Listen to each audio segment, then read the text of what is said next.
ሰላም ተመልካቾቻችን ከጄኤምኤም ቴሌቪዥን በየሳምንቱ ወደ እናንተ የሚተላለፈው የቤተሰብ ፕሮግራማችን ከቤታ ሾው ተጀምሯል። አዘጋጅ ቤቴል ተመራት ነኝ። እንዴት ከረማችሁ? ዛሬ እንግዲህ ባለፈው ሳምንት ያነሳነው ርዕሰ ጉዳይ አለን። ትልቅ ርዕሰ ጉዳይ ነው ማለት አሁን ላይ ስላለው ጉዳይ ነው። ግብረ ሰዶማዊነት ምንድን ነው? ከመጽሐፍ ቅዱስ አንጻር፣ ከአገራችን ሕግ አንጻር፣ ከባህላችንም ከተለያየ ቤተ እምነቶችም መርህ አንጻር በአጠቃላይ ከትውልዱንም ከመታደግ አንጻር ብዙ ነገር አይተናል። ዛሬ ደግሞ እንቀጥላለን። ክፍል 2 አብራችሁ እንድትቆዩ በአክብሮት ጋበዝኩኝ።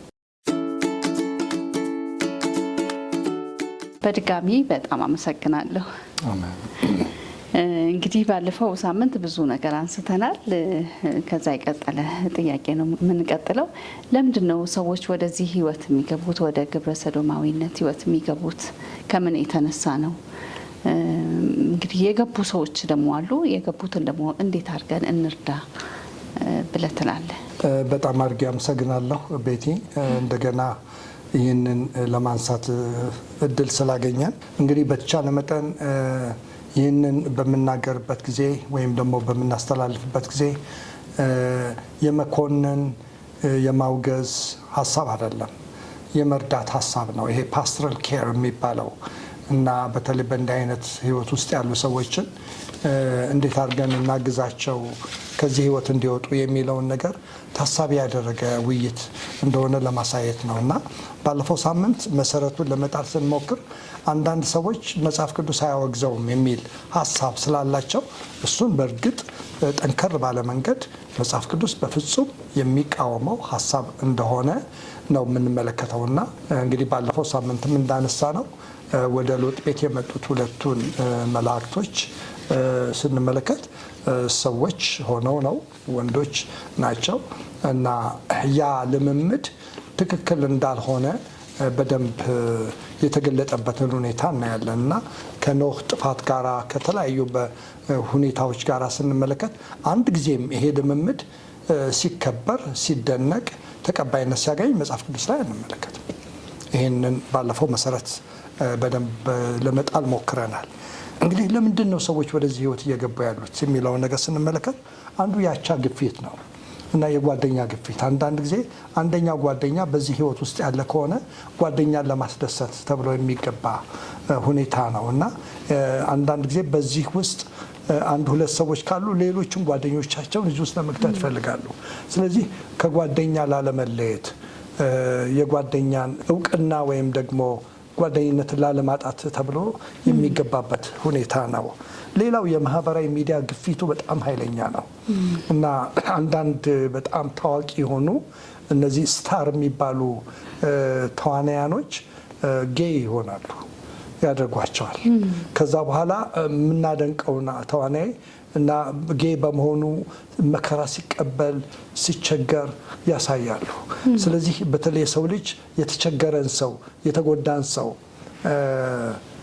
ለሱ የመርህራሄ የመፍጠር ነገር ስለሚሆን ስለዚህ በሰዎች አእምሮ ላይ የተሰራ ነው ያለው ማለት ነው። እና በተለይ ይሄንን የሚያራምዱ ሰዎች እና ፊልሙ ላይ ተዋናያኖች ላይ እና እነዚህ አይነት ሰዎች እንዴት የተቸገሩ እንደሆነ ለማሳየት እና ሰው እንዲራራላቸው ለማድረግ የሚሞክሩበት አለና አንዳንዶች ደግሞ ድንገት ገብተው መውጣት ያቃታቸው ሰዎች አሉ። እሱንም ማውቃል። ለምን እንዴት ነው የሚገቡ ሲባል ድንገት ሳያውቁ ይገባሉ። ከዛ በኋላ ልውጣ ቢሉት በጣም ከባድ ነው። እኔ የማስታውሰው ምንድነው ሰዎች እንዲህ አይነት ነገር ውስጥ ገብተው አዲስ አበባ ውስጥ እንዲህ አይነት ነገር ውስጥ ይገባሉ። እስቲ ክፍለ ሀገር ብሄድ የአዲስ አበባው ኑሮ እሱ ነው እንዲህ ያደረገኝ ብለው ክፍለ ሀገር ሄደው ውስጣቸው ልምዱ ስላለ እና ሊለቃቸው አይችልም። እንዲህ አይነት የተቸገሩ ሰዎችም የሚታወቁ ናቸው። ይሄ በተለይ ከመርዳት አንጻር ስንመለከት ሊደረጉ የሚገባቸው ነገሮች ቢኖር ምንድነው ግንዛቤ። በተለይ አንደኛ ይህንን በእንዲህ አይነት ነገር ውስጥ ያለውን ነገር እንዴት አድርገን ከማስቆም አንጻር ስንመለከት ግንዛቤ መፍጠር የሚያስፈልግ ይመስለኛል። ምክንያቱም አንድ ውሸት ተደጋግሞ ሲነገር፣ በሚዲያ ሲነገር፣ እንደገና በፊልሙ ሲመጣ ውሸት እውነት ነው የሚል ተቀባይነት ለማየት ይመጣና ልጆቻችንን ማወያየት ያለብን ይመስለኛል። የምንፈራው ነገር አይደለም፣ አትናገሩት አይደለም፣ ግልጽም መሆን አለበት። በቸርችም ደረጃ በወጣቶች ደረጃ ትምህርት መሰጠት አለበት እና ይሄ አንዱ ግልጽነቱ ነውና የጋብቻን ትክክለኛ ጋብቻ ማለት ምን ማለት ነው የሚለውን ነገር ዛሬ ወጣቶች ላይ መስራት አለብን። አንዳንዴ ይሄ ነገር እነዚህ ሰዎች በጣም በትንሽነታቸው ገና ልጆችን አእምሯቸውን ለመሙላት እየተሞከረ ነው ያለው እና ጾታቸውን እንኳን ወንድ ነኝ ሴት ነኝ የሚለውን ነገር እንዳይናገሩ እየተደረገ ነው ሌላ ቦታ እና ገና ወደፊት ተወስናለህ ጾታን እየተባለ ነውና ምን ያህል የዓለምን ሕዝብ አእምሮ እያጨለመ ጳውሎስ እንደሚናገረው አእምሯቸው ጨለመ የሚለው እንደሱ አይነት ነገር። ስለዚህ በተቻለ መጠን ቤተክርስቲያን እየተናጠቀች እና በተቻለ መጠን ትውልዱን ለመታደግ በጣም ትልቅ ኃላፊነት አለባት እና አደጋውን ማሳየት እና ሌላው ከክፉ ባልንጀርነት መለየት ነው። ቤተክርስቲያን ውስጥም ደግሞ እነሱን የሚጠብቃቸው የሚረዳቸው ሰው ልናደርግላቸው ይገባልና አንዳንዶች ከዚህ አይነት ህይወት ወጥተው ወደ ኖርማል ትዳር ውስጥ ገብተው ጥሩ ህይወት የሚኖሩ ሰዎች አሉ። አሁንም ትልቁ ጥያቄ ቢለው ምንድነው? ልጆቻችን ናቸው፣ ተሳስተዋል፣ መንገድ ጠፍቶባቸዋል። እነሱን የመግደል እነሱን የማጥፋት እነሱን እንትን የማድረግ አይደለም። ስለዚህ እነሱን እንዴት እናድናቸው፣ ከእሳት ከወጥመድ እንዴት እናውጣቸው የሚለው ነገር በደንብ ሊታሰብበት ይገባል እና ከዚህ ጋራ ጥንቃቄዎች የሚያስፈልጉ ናቸው። ማንም ሰው ዘሎ የሚገባበት አይደለም። ልምድ ይፈልጋል፣ እውቀት ይጠይቃል። በተለይ ካውንስለርስ የሆኑ ሰዎች በዚህ ብዙ ሊሰሩ ይችላሉ እና ዛሬ በካውንስሊንግ የተማራችሁ ሰዎች በዚህ ብዙ እናነሳለን። እሱን ርዕስ እናነሳለን፣ እሱን እንመለስበታለን። እንግዲህ ይሄ ጉዳይ መሰረቱ እንደ ቤተሰብ የምናየው ጉዳይ ነው፣ እንደዚህ ፕሮግራሙም ከዚህ ፕሮግራም አንጻር እና ይህ ነገር ቤተሰብ ላይ እንዳይፈጠር ምን ጥንቃቄ ይደረግ? ወላጆችስ ምን ያድርጉ? ልጆቻቸው የዚህ ነገር ተጠቂ እንዳይሆኑ ሁለቱንም አንድ ላይ እንድትመልስልኝ ነው። ወላጆች ልጆቻቸውን ከዚህ ነገር እንዴት ይጠብቁ የሚለውን ሁለቱንም አንድ ላይ አድርገህ ትመልስልኝ። እንግዲህ እንደ ቤተሰብ እንዳይፈጠር ምን ጥንቃቄ ማድረግ አለብን? እውነቱን ለመናገር ከሆነ በሀገራችን ባህል አንዱ ጥሩ ምንድነው ምርቃት የሚባል እግዚአብሔር ከዚህ ይጠብቅህ አሜን ብለን እንደምንቀበለው እና እግዚአብሔር ይጠብቀን የሚለው ትልቁ ነገር ነው። መፍረዴ የማንችለው ለምንድን ነው? እግዚአብሔር ምድሪቱንም እኛንም ቤተሰባችንን እንዲጠብቅ እግዚአብሔር እንዲረዳን መጸለይ አለብን። ልጆቻችንን ማወያየት አለብን ብዬ ነው ቤተሰብ ሊያደርግ የሚገባው። ውይይት ያስፈልጋል። የሚፈራ ነገር መሆን የለበትም እና ፊልሞች አሉ ማለት ልጆቻችን እኮ ከኛ በላይ ያውቁታል፣ ይሰሙታል፣ ያዩታል እና ከዚህ የተነሳ ውይይቱን መክፈት ነው ያለብን። ውይይቱን ስንከፍት ደግሞ አንዳንድ ጊዜ ልጆቻችን ዩኒቨርሲቲ ተማሪዎች ከሆኑ ሃይ ስኩል ከሆኑ እኛ ምንም እንደማናቅ አድርገን አይደለም። ነገር ግን መጽሐፍ ቅዱስን ይዘን መወያየት አለብን። ቢያስፈልግ ደግሞ የእንግዳ መጋበዝ፣ በተለይ በቤተሰብም ደረጃ እኔ አንዳንድ ሰዎች ጋብዘውኝ አውቃለሁ እና በዚህ ጉዳይ ላይ እስቲ ፓስተር አንተ ባለበት እንወያይ፣ ለእኛም ለልጆቻችን ምክር በመስጠት እርዳን ብለው የጋበዙኝ ሰዎች አሉ። ስለዚህ እንዲህ አይነቱን ማድረግ ይቻላል። ብዙዎች አገልጋዮች አሉ በዚህ ጉዳይ ላይ እና ምናልባት የልጆቻችንና የኛ እውቀት የማይመጣጠን ከመሰለን ሰው ጋብዘን አብረን ቡና እየጠጣን መወያየት እንችላለን እና ለልጆቻችን ደግሞ ጋብቻ ማለት ምን ማለት ነው የሚለውን በትክክል ማስተማር በቤተሰብም ደረጃ እንደገና በቤተክርስቲያንም ደረጃ ይሄ ተቻኩለን የምንሰራው ስራ ነው እና የጋብቻ ቅድመ ትምህርት የሚለው ላይ እና ቅድመ ፕሪማሪታል ካውንስሊንግ የሚለው ላይ በጣም ትልቅ ስራ መሰራት አለበት። አደጋውን ማሳየት የሚያስፈልግ ይመስለኛል እና ብዙ ጊዜ መንገድ ሲሰራ ምልክት አለ። ምልክቱ ምንድን ነው የሚለው? ቀስ ብለህ ንዳ፣ ይህንን ካለፍክ አደጋ አለ ብሎ ምልክት ያስቀምጣሉ መንገድ የሚሰሩ ሰዎች። ስለዚህ አደጋውን ማሳየት አለብን እና ወላጆቼ እኮ ይህን አደጋ ቢያሳዩ ኖሮ መባል የለበትም እና በተለይ ጓደኛቸውን እንዲመርጡ የሚለው ነገር እና ማህበራዊ ሚዲያ ላይ በጣም ጥንቃቄ እንዲያደርጉ የሚያዩት ሁሉ እውነት እንዳልሆነ ማሳየትና መጸለይ በየጊዜው ከልጆቻችንም ጋር ለልጆቻችን መጸለይ፣ ማወያየት፣ መጸለይ። ልጆቻችንን አትንካ አትቅመስ ከሆነ አይሆንም። ምክንያቱም ልጆች ለምንድን ነው ይላሉ። ማወያየት፣ ግልጽ አድርጎ ውይይት ማካሄድ። ምንድን ነው ይሄ እንደ አይነቱ ነገር ሰምተሃል ብለው ውይይቱን መክፈት እና ከዛ በኋላ የልጆቻችንን ሀሳብ መስማት። አንዳንድ ጊዜ ምናልባት ተማርከውበትም ከሆነ እንዴት ብለን በቁጣ እናንተን ካደረገን ራሳቸውን ይደብቃሉ። ነገር ግን ጥሩ እንግዲህ ይሄ አመለካከት አለና እስቲ በዚህ ጉዳይ ላይ መጽሐፍ ቅዱስ ምን ይላል፣ በዚህ ጉዳይ ላይ እስቲ ለእኛም ለእናንተም የሚያገለግል ሰው እንጋብዝ ብለን እውቀት ያላቸውን ሰዎች ማለት ነው፣ በዚህ ጉዳይ ላይ ሙያ ያላቸውን ሰዎች ጋብዘን ትምህርት እንዲሰጥ ማድረግ። እዚህ ጋር እንግዲህ ብዙ ጊዜ ወላጆች ልጆቻቸው ወይ ሴት ልጅ ካላቸው ሴት ልጅ የወንድ ጓደኛ እንዳትይዝ ወይ ልታረግዝ ትችላለች ወይ ልትበላሽ ትችላለች ብሎ ከመፍራትና ከመስጋት አንጻር የወንድ ጓደኛ እንዳትይዝ ይከላከላሉ። የሴት ጓደኞች ነው የሚኖራቸው፣ ወንዶች ልጆቻቸውም የወንድ ጓደኞች ነው የሚኖሯቸው። ከዚህ አንጻር ከባህላችንም ካደግንበት ሁኔታ አንጻርና ብዙ ጊዜ በቃ ወንድና ወንድ ጓደኛ ናቸው፣ ሴትና ሴት ጓደኛ ናቸው በትምህርት ቤት ደረጃ ስናይ እና ያ ቅርበታቸው እስከምን ደረጃ መሆን አለበት? አንዳንዴ ቤተሰብ ጋር የማያገኙትን ፍቅር እዛ ጋር ይፈልጉታል። አንዳንዴ እኔ ከሰማኋቸውና ሌሎች ልጆች ጋር ከተነጋገርኩት አንጻር ቤት ውስጥ ፍቅር ካጡ እዛ ጋር ልዩ ትኩረትና ፍቅር የሚያገኙ ከሆነ ወደዛ የመሳብ ነገር አላቸው። ከዚህ አንጻር ሁለተኛ ደግሞ ከኢኮኖሚ አንጻር ብዙ ጊዜ ቅድምም ተናግረኸዋል፣ በኢኮኖሚ የሚያዙበት ሁኔታ አለ እና እንደዚህ አይነት ሰዎች በጣም አንድ ነገር ልጨምርና ወደዚህ ላምጣሽ።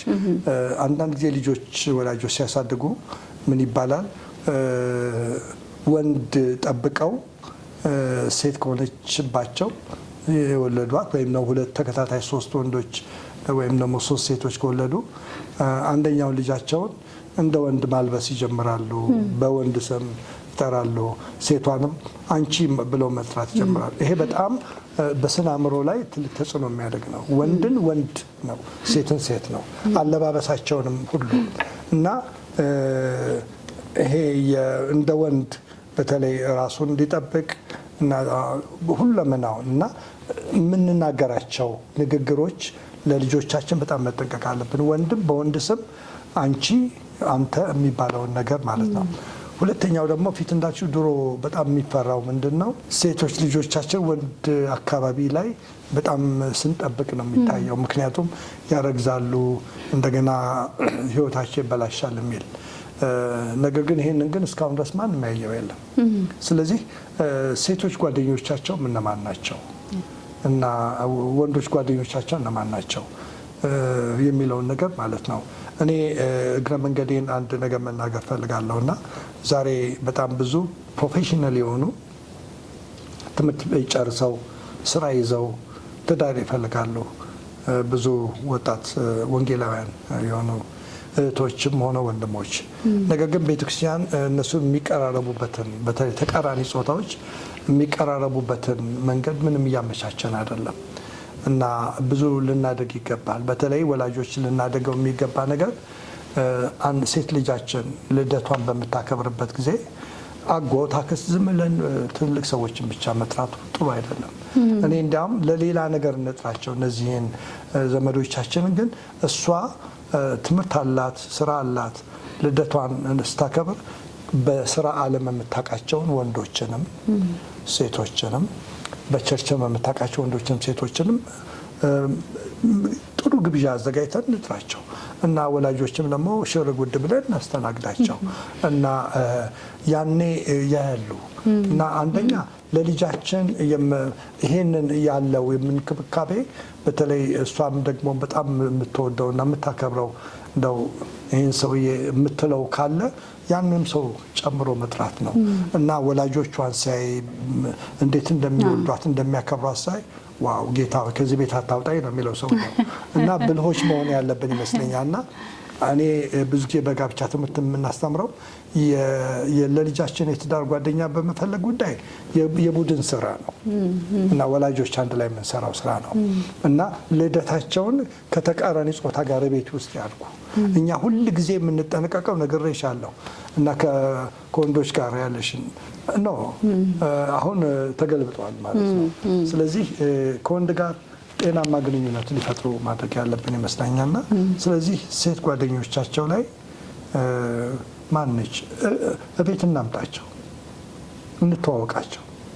እስቲ ጓደኞችን አስተዋወቂኝ፣ ምሳል ጋብዛቸው። የት ነው የማን ልጅ ነሽ? የት ነው የምትማሪው? ምንድን ነው የምትይው? ሁኔታዋን ደግሞ ያሉ ስለ ልጃችን እንትን ለማድረግ እና ሁሉ ነገር ውጪ አይሆን፣ እቤት እናድርገው፣ እቤታችንን እናስተዋወቃቸው። ቤታችን የልጆቻችን ቤት ይሆን እና ለወንዶችም እንደሱ አይነት ነገር እና ይሄ የቤተሰብን ቫልዩ ያያሉ እነዚህም ልጆች ማለት ነው። አንዳንዴ እኮ በልጆቻችን አማካኝነት በወጥመድ ውስጥ የገቡትንም እኮ ማውጣት እንችላለን። አልበዛ ይሄ እንዴት ከባድ እንደሆነ ቤቲ እንዳስቀመጥሽው ፍርሃታችን ድሮ ተቃራኒ ጾታዎች አንድ ሲሆኑ ነው። አሁን ግን ሳናቀው ደግሞ ይሄም ደግሞ ሌላ አደጋ እየሆነብን ያለው። ስለዚህ ሁለቱም ላይ በጣም መስራት ያስፈልጋል ማለት ነው። አመሰግናለሁ ዶክተር። እንግዲህ አሁን ላይ ብዙ መግለጫዎች እየወጡ ነው። እንግዲህ በሚዲያም እናያለን አይደለ? ከተለያየ ቤተ እምነቶች የተለያየ መግለጫ እየወጡ ነው። በግለሰብም ደረጃ በዚህ ጉዳይ ላይ መግለጫ እየተሰጠ ነው። እንዴት ነው ሚዛኑን ጠብቆ እየሄደ ያለው? የቱ ነው ትክክል? አሁን ሰው ሲሰማ ሲያይ የቱ ነው ትክክል ብሎ ለመፈረጅ ይቸገራልና ይህንን አንተ እንዴት ትገልጸዋል? ይህንን በመጀመሪያ ጥያቄውን ስላመጣችሁ በጣም አድርጌ አመሰግናለሁ። መግለጫዎችን በሚመለከት በጣም ልናስብበት የሚገባ ነገር ነው። ቤተ እምነቶች መግለጫ እያወጡ ነው። ለምሳሌ ያህል ከሀገሪቱ ሕግ ጋር እንደገና ከሃይማኖት ጋር እንደገናም ከባህልም ጋር ያለውን ነገር በማያያዝ ቤተክርስቲያናችን በዚህ ልምምድ ላይ ያላት አቋም ብለው ሰዎች መግለጫ ያወጣሉ። ይህ በጣም ጥሩ ነው ብዬ ነው የማስበው። ምክንያቱም ምንድነው ቤተክርስቲያኒቱ ያላትን አቋም ነው የምታንጸባርቀው። እንደገናም ደግሞ ለህብረተሰቡም ታንጸባርቃለች፣ ለምእመኖቿም ደግሞ የቤተክርስቲያኒቱን አቋም መግለጥ ነው እና ሁሉም ቤተ እምነቶች በተቻለ መጠን አንድ አይነት መልእክቱ አንድ አይነት ሆኖ በተለያየ የራሳቸውን መልክ በሚመልስ መንገድ መግለጻቸው ጥሩ ነው ብዬ አስባለሁ። ነገር ግን አሁን ተገላቢጦሹ ነው አሁን በጣም አስቸጋሪ የሚሆነው። ምን ማለት ነው? ግለሰቦች ስለ አንዲት ቤተክርስቲያን የሚያወጡት መግለጫ በጣም ጥንቃቄ ያስፈልገዋል። ዛሬ ከፍተኛ ችግር እየተፈጠረ ያለው አንዳንድ ሰዎች በተለይ ቤተክርስቲያን ላይ ቤተክርስቲያን ትልቅ ተቋም ነች፣ በሚሊዮን የሚቆጠር ሕዝብ ያለባት ነች እና በአንድ ቤተክርስቲያን ላይ ወይም ደግሞ በቤተክርስቲያኒቱ ዋና መሪ ላይ የሚናገሩትን ነገር በጣም መጠንቀቅ ያለባቸው ይመስለኛል እና ሕግ ማለት ማክበር አለባቸው። መጽሐፍ ቅዱሳዊ የሆነውን መርህ ማለት ነው። ፎቶግራፍ ለጥፈው እና ፎቶግራፍ ለጥፈው ማለት ነው እና እቺ ቤተክርስቲያን እንዲህ አይነት ነገር ትከተላለች ብሎ በማለት ምን ማለት ነው? ቤተክርስቲያኒቱን ለሁለት መክፈል ማለት ነው። የቤተክርስቲያናችን እንዲሆናለች እንደዚህ ሆናለች እየተባለ ይነገራል እና ይሄ አንደኛ ስም ማጥፋት ነው፣ በህግም የሚያስጠይቅ ጉዳይ ነው እና መሆን ያለበት ነገር ቢኖር ምንድን ነው? አንድ ነገር ሰዎች የንግግር ነጻነት አለ አይደለ? ስለዚህ በቤተክርስቲያን ላይ አካሄዷ ልክ አይደለም ብለው ካሰቡ ማድረግ ያለባቸው ቢኖር ምንድን ነው? ያዩትም ነገር ካለ ያዩትም ፎቶግራፍ ካለ ሄደው ከሰዎቹ ጋር መነጋገር ነው፣ ካዩት ሰውዬ ጋር። ይሄ ነው የመጀመሪያ። ከዛ በኋላ ደግሞ ወይም ደግሞ ከቤተክርስቲያኒቱ ዋና አመራሮች ጋር ቁጭ ብሎ ይሄን ነገር አየን፣ እችን ቤተክርስቲያን እናውቃታለን ወይም ደግሞ ቤተክርስቲያን ነች ቤተክርስቲያናቸው ከሆነች እና ይሄ ነገር እንዴት ነው ተብሎ መነጋገር ነው የሚያስፈልገው። ይሄ ነው ተገቢ። ምክንያቱም ኃላፊነቱን ለቤተክርስቲያን ነው መስጠት ያለብን። ምክንያቱም ቤተክርስቲያን የአንድ ሰው አይደለም፣ የብዙ ሰዎች ነው እና ግን በማህበር በጠቅላላ እንደ ግለሰብ ወይም እንደ ቡድን እንደ አነስተኛ ቡድን በአንድ ድርጅት ተቋም ላይ በቤተክርስቲያን ላይ ቤተክርስቲያኒቱን የሚያጠለሽ ወይም ደግሞ አገልግሎቷንና ተልኳን የሚያበላሽ ነገር መናገር እኔ ወንጀል ነው ብዬ ነው የማስበው። በሁለተኛ ደረጃ ደግሞ የቤተክርስቲያኒቱን አገልግሎት ሙሉ ለሙሉ የሚያኮላሽ ነው። ዛሬ ቤተክርስቲያንን በጥሩ ጎኑ የማያዩ ብዙ ሰዎች አሉ። ስለዚህ በኋላ እኮ ተሳስተን ሊሆን ይችላል። ተሳስተን ካደረግነው ደግሞ የበለጠ ክፋቱ መጥፎ ነው። እውነተኛ ትክክል ነው የምንለውም ከሆነ መንገዱ እሱ አይደለም ነው። መንገዱ እሱ አይደለም። መጽሐፍ ቅዱስ በግል አናግረው ነው በቡድን አናግረው ነው የሚለው። ስለዚህ በተለይ ወደ ተቋም ስንመጣ ቤተክርስቲያን የብዙ ሚሊዮን ሰዎች ስለሆነች እና በተቻለ መጠን መደረግ ያለበት የሚመለከታቸውን ሰዎች በግል ማናገር ከደፈርን እና ጥሩ ቅርበት ካለን እንዴት ነው የነገር ያየሁት ነገር ተሳስቼ ነው ወይስ ሌላ ትርጉም አይሰጥም ወይ ብሎ መጠየቅ። አልበለዚያ ለቤተ ክርስቲያኒቱ አመራሮች ሄዶ መናገር ነው። እነሱ ችግሩን ይፈቱታል። እዛው የሚስተካከልም ነገር ካለ ይስተካከላል። ግን አንዴ አየር ላይ ከበተን ነው በኋላ እንዴት ነው የምንለቅመው እኮ እዚህ ጋር አሁን ለተመልካች ለምእመኑም ቢሆን ለሌላውም ሕዝብ ቢሆን እውነታው መውጣት አለበት። እውነታውን ደግሞ እንግዲህ ምን ማለት ነው? እውነታው መውጣት ማለት ቤተክርስቲያን አቋሟን በአግባቡ መግለጽ አለባት ለምእመንም። እንደገናም ደግሞ በቃ አንድ የሆነ ጽሁፍ እኮ ሲወጣ በተቃራኒ ጽንፍም የሚወጣበት ሁኔታ አለ። ያው ሚዲያ እንግዲህ ይሄው ነው። ግን ያንን እውነት አስረግጦ መናገር አያስፈልግም ወይ? የሚመለከተው አካል በሙሉ ቤቲ ታንኪዩ። ምንድነው አሁን እያነሳን ያለ ነው? አንዳንድ ጊዜ ሰዎች በቤተክርስቲያን ላይ በትልቅ ተቋም ላይ ቤተክርስቲያኒቱን ሰዎች እንዲጠራጠሯት የሚያደርግ ነገር በሚወጣበት ጊዜ ያንን ተቃውማ ቤተክርስቲያን ልታወጣ ትችላለች። ግን የሰው ልጅ አእምሮ ምንድን ነው የሚለው ስለተነቃባቸው ነው ማለት ሰዎች ሁልጊዜ የሚከስን ሰው ነው የሚሰሙት። ማለት በሰው ባህሪ ይሄ ነው የሚከስን እና እንዲህ የሚያደርገውን ሰው ትክክል እንደሆነ ታይቶ ቤተክርስቲያን ራሳቸውን ለመከላከል አይደለ እንዲህ የሚያደርጉት የሚባል ነገር ይፈጠራል። ስለዚህ ነው ይሄንን ከባድ ሪስክ ቤተክርስቲያን ውስጥ ማስገባት ልክ አይደለም። አንዳንድ ሰዎች ጥርጣሬ ካላቸው እንዳልሽው የቤተክርስቲያናችን አቋም ይሄ ነው። እንዲህ አይነት ማህበራዊ ሚዲያ ላይ የወጣው ነገር ሁሉ ቤተክርስቲያን የማትቀበለው ነው። እንግዲህ ለዚህ ለግብረ ሰዶማውያን መስፋፋት ሶሻል ሚዲያ ውስጥ ተጽዕኖ የለውም ትላለህ? ለግብረ ሰዶማዊነት መስፋፋት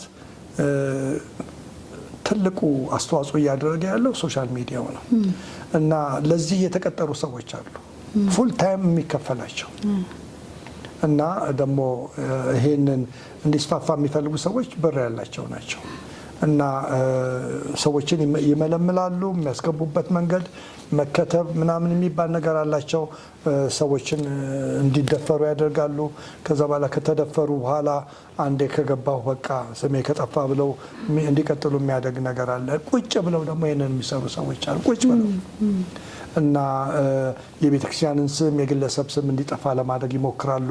ፊልሞችን እንዴት አድርገው ነው የወጣቱን አእምሮ የሚይዙት እና በማህበራዊ ሚዲያ ላይ የሚወጡ ተከታታይ ነገሮች እና አንድ ውሸት ደጋግመሽ ስትናገሪ እውነት ነው ብለው አንዳንድ ሰዎች ያስባሉ። ስለዚህ በፊት ዲህ የምትደነግጭበት ነገር ደጋግመሽ ላይ ቀስ ምን አለበት ግድ የለም ሰው የተቀበለውን ወደሚል እንዲያመጣ ይህንን ፕሮግራም የሚሰሩ ሰዎች አሉ። ሆነ ብለው ማለት ነው የተቀጠሩ ሰዎች እና ሚዲያዎች በሚዲያ ላይ በጣም ትልቅ ሙያ ያላቸው። ስለዚህ ፊልሞችን ብዙ ነገሮችን እያቀናበሩ እና ኮንቲኒስሊ የሚልኩ አሉ እና ተጽዕኖ በጣም ኃይለኛ ነው። እኔ ጦርነት ተከፍቷል ብዬ ነው የማስበው። ስለዚህ እዚህ ጋር የጋብቻ አስተማሪዎችና ሌሎች የቤተ ክርስቲያን አገልጋዮች የሚኖራቸው ሚና ምን ይሁን ትላለህ? ታንኪ ቤቲ። በዚህ ጉዳይ ላይ የቤተክርስቲያን አመራሮች የቤተክርስቲያን መሪዎች ትልቅ ስራ አላቸው። አለን ብዬ ነው የምናገረው። እንደ መልእክትም መናገር ፈልጋለሁና አንደኛ ትልቅ አደጋ እንደሆነ ማወቅ የሚያስፈልግ ነው። ምንም ሊያመጡ አይችሉም የሚባል ነገር በጣም የተሳሳተ ነው እና ቤቱ እየተቃጠለ ምንም አይደለም የሚል ትክክል ስላልሆነ እና ቤተክርስቲያን ልታደርግ የሚገባው የቤተክርስቲያን የጋብቻ አማካሪዎች ተቀናይተው ዘመቻ ማድረግ አለብን። ዘመቻው ምንድን ነው? ሰዎችን ለመጉዳት ለመደብደብ ወይም እንትን ለማድረግ አይደለም ሌሎችን እንደሚያስቡ፣ ነገር ግን ትውልዱን ለመታደግ እና በዚህ ውስጥ ያለ አዌርነስ ለመፍጠር ግንዛቤ ለመፍጠር ትልቅ ስራ መሰራት አለበት። ለምሳሌ ባለፈው ጊዜ ኮቪድ በመጣበት ጊዜ ኮቪድን ለመቃወም ማለት የዓለምን ሕዝብ እንዳያጠፋ ብዙ ግንዛቤ ነው የተፈጠረው። ምንድን ነው ይሄ ነገር? እንዴት ነው ጥንቃቄ መደረግ ያለበት የሚለው ነገር ብዙ ስለተሰራ ነው እና ኮቪድ ከዓለም ጠፍቶ አይደለም። የግንዛቤው ኃይል ነው ነገሮች አሁን ብዙ ሰዎች ከዚህ እንዲጠነቀቁ ያደረጋቸው። አሁንም እንደ ኮቪድ ነው የምናየው እና ከዚህም የከፋ እንደሆነ እናውቃለን። ስለዚህ ግንዛቤ ላይ መስራት አለብን በማንኛውም መንገድ። በስብከታችን በእሁድ ስብከታችን አንዳንድ ሰዎች ይሄ እንዲሰበክ አይፈልጉም። በጣም ሞኝነት ይመስለኛል። ግንዛቤ መፍጠር አለብን። በትንንሽ ቡድን በወጣቶች ወላጆችን ለብቻቸው በማስተማር እና የጋብቻ አስተማሪዎች በትሬኒንግ ላይ እና የተወሰኑ ሰዎችን እያሰለጠንን ቤት ለቤት ባሉት ፕሮግራሞች ሁሉ መሰራት አለበት። እንደ ቤተክርስቲያንም እንደ ጋብቻ አማካሪዎችም የግንዛቤ ስራ መሰራት አለበት። እንደገና ደግሞ እንዲህ አይነት ችግር ውስጥ ወጥመድ ውስጥ የገቡትን ሰዎች ደግሞ ምን እናድርግ፣ እንዴት እናድርግ የሚለውን ነገር እንዳልኩት ከህዝቡ ጋር በማቀላቀል አይደለም፣ ብቻቸውን በማድረግ። እዚህ ላይ አንድ ነገር ለመጨመር የምፈልገው ቤተክርስቲያን ይሄ ካምፒንግ ዩዝ ካምፕ የሚባሉትን የጸሎት አዳርን እንዲህ አይነት ነገሮችን ሁሉ ጥንቃቄ ማድረግ የሚያስፈልግ ይመስለኛል። እና የት ነው የሚያድሩት ወጣቶች በማለቴ ይህንን ለማድረግ የምፈልገው ምንድን ነው ከጥንቃቄው አንጻር ነው። ስለዚህ ማንኛዎቹም ፕሮግራሞች በወጣቶች የሚደረጉ ፕሮግራሞች በየትኛው ከወጣትም በላይ ያሉት ሁሉ ስለዚህ ቤተክርስቲያን የምታየው መሆን አለበት እና የተሳሳተ ልምድ ያላቸው ሰዎች ገብተው ሌሎችን እንዳይመርዙ ጥንቃቄ ያስፈልጋል። ማስተማር ያስፈልጋል። መጠበቅ ያስፈልጋል። በዚህ ውስጥ የተያዙትንም ደግሞ ለብቻቸው ወስዶ ከዚህ የሚወጡበትን ነገር ማድረግ ያስፈልጋል እና እነዚህ ነገሮች ተቀናብረው መሄድ አለበት። ስለዚህ ቤተክርስቲያን ምንም እንዳሌለ የምትቆጥርበት ጊዜ ሳይሆን አደጋ ላይ ነን፣ ትውልዱ መታደግ አለብን እና መጠበቅ አለብን የሚለው ነገር አስፈላጊ ነው። ምክንያቱም እሱን ማድረግ ትዳርን መጠበቅ ነው፣ ህብረተሰብ መጠበቅ ነው፣ ሀገርን መጠበቅ ነው ብዬ አስባለሁ። ታንኪ አመሰግናለሁ። መጨረሻ ላይ የምታስተላልፈው መልእክት ካለ የመጨረሻ እድል ስጥ። እንግዲህ ክቡራን ተመልካቾቻችን እንግዲህ የሃይማኖት ቤቶች በሙሉ እንደገናም ደግሞ የሀገራችን መንግስትም እንደገናም ደግሞ የብሔር ብሔረሰቦች አባቶች ይሄ ትልቅ ጦርነት ነው። በተለይ በከፍተኛው በሀገር ደረጃ በተለያየ ዓለም ያሉ መንግስታቶች መንግስትን ላይ ተጽዕኖ ለማድረግ ይሞክራሉ። መንግስት በእርዳታ በተለያየ አንጻር ማለት ነው እና በእርዳታ ወይም ደግሞ በዚህ በኤንጂኦዎች የሚገቡ በጣም ብዙ እንትኖች አሉ እና ሁልጊዜ አይናችንን ከፍተን ማየት አለብን። ማንኛውም ሰው ሁላችንም እና ትውልዱን አሳልፈን እንዳንሰጥ መጠንቀቅ አለብን። ለገንዘብ ተብለው ማለት ነው እና ለገንዘብ ብለን ህዝባችንን ለገንዘብ ብለን በተለይ በየትኛውም ድርጅት የሚሰሩ ሰዎች እንዲህ አይነት ልምድ ያላቸውን ሰዎች እናንተ ከምታገኙት ጥቅም አንጻር ትውልዱ በጉዳትና በአደጋ ላይ እንዳይወድቅ ልንጠነቀቅ ይገባል። እንደገናም ደግሞ በእግዚአብሔር ቤት የምናገለግል ሰዎች መጸለይ አለብን፣ ማስተማር አለብን እና መጠበቅ አለብን እና ለቤተ ክርስቲያንና ለቤተሰብ ምን መሆን አለብን? ጥብቅና መቆም አለብን እና ቤተሰብ ተቋም ነው፣ እግዚአብሔር የመሰረተው ተቋም ነው። ይህ ተቋም ሰው አይደለም፣ እግዚአብሔር ነው የመሰረተው። ይህንን ተቋም ለማፍረስ የመጣ አደጋ መሆኑን አውቀን ይህንን ተቋም ለመጠበቅ ማንኛውንም ነገር ልናደርግ ይገባል ብዬ አስባለሁ። እግዚአብሔር ሁላችንንም ይባርከን። ተመልካቾቻችን እንግዲህ በክፍል 2 ወደ እናንተ ያደረስነው ርዕሰ ጉዳይ ይሄንን ይመስል ነበር።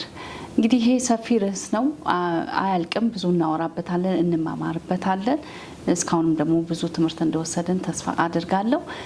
ሀሳባችሁን፣ መልእክታችሁን፣ ጥያቄያችሁን ደግሞ እንዳልኳችሁ ስክሪኑ ላይ ባለው ቁጥር በቴሌግራምም ቢሆን በመደበኛ መልእክት እንድታስቀምጡልን በአክብሮት እንጠይቃለን። እንግዲህ የቤታ ሾው ፕሮግራም ዛሬ በዚህ ተጠናቋል። ሳምንት በሌላ እንገናኛለን። ሰላም ሁኑ።